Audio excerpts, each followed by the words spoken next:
La principale différence qu'il existe entre un cheval et un poney, c'est bien entendu la taille. La différence est à la fois morphologique, mais aussi physiologique. La différence physiologique induit en particulier des précautions à prendre dans l'alimentation. Si on veut vulgariser le propos, on peut dire qu'un poney, à partir du moment où on lui donne une ronce à manger, il va grossir, ce qui n'est pas le cas d'un cheval. Ça veut dire que quand on a un poney qu'on utilise pas forcément beaucoup dans une activité sportive, il va falloir contrôler son alimentation de manière à ce qu'il ne mange pas trop. Le surpoids ou la suralimentation chez les poneys peut avoir des conséquences graves. Par exemple, vous avez tous entendu parler de fourbure. La fourbure, c'est la maladie orthopédique des races poney qui arrive très vite sur les poneys qui vont par exemple dévorer un sac de granulés ou se jeter sur une alimentation à manger en excès. La deuxième conséquence, c'est que l'excès d'alimentation, sans aller jusqu'à la fourbure, peut amener un surpoids. Et comme tout animal, ou comme tout individu qui veut pratiquer une activité sportive, le surpoids est contre-indiqué.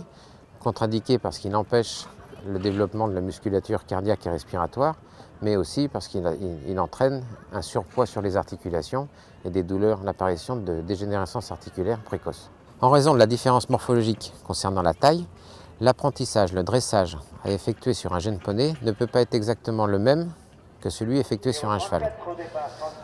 Pas le même, c'est-à-dire qu'il ne peut généralement pas être effectué par les mêmes personnes, les mêmes professionnels, parce que les professionnels des chevaux sont souvent des adultes. Si on veut dresser des poneys dans les mêmes conditions, il est parfois difficile d'utiliser des adultes pour effectuer ce dressage. On est donc obligé d'utiliser des enfants ou des adolescents. Le vieil adage dit, sur un vieux cheval, on met un jeune cavalier, et sur un jeune cheval, on met un cavalier expérimenté. Cet adage qu'on essaye de respecter pour les chevaux n'est pas toujours facile à mettre en œuvre pour les poneys. Il y en a quoi, à partir du moment où on utilise des adolescents ou des gens qui ne sont pas suffisamment expérimentés pour dresser et travailler des poneys, ça peut induire des problèmes de fonctionnement, en particulier de l'appareil locomoteur. Le corollaire, c'est que si on met un adulte trop lourd sur le dos d'un poney, on entraînera aussi des lésions, en particulier de la colonne dorsale.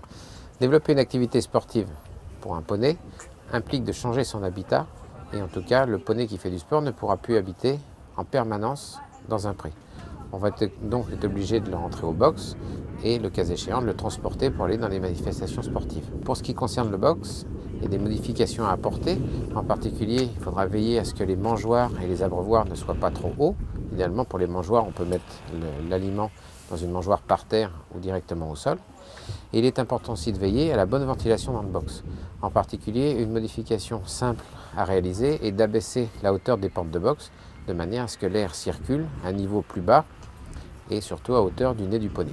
Concernant les moyens de transport, des modifications sont également à apporter. Les deux points les plus importants sont la hauteur des points d'attache, des longes, et également les barres de poitrail. Il est important que les poneys, comme les chevaux, puissent arriver à baisser la tête pendant les transports de manière à pouvoir expectorer toutes les sécrétions qu'ils ont dans les trachées. Bien entendu, la gestion de la santé d'un poney, c'est ne pas oublier les incontournables. Les incontournables que sont en particulier la vaccination, la vernifugation, l'entretien des tables dentaires et la ferrure. En conclusion, l'acquisition d'un poney est souvent la première expérience équestre d'un enfant et parfois même la première expérience équestre de toute une famille.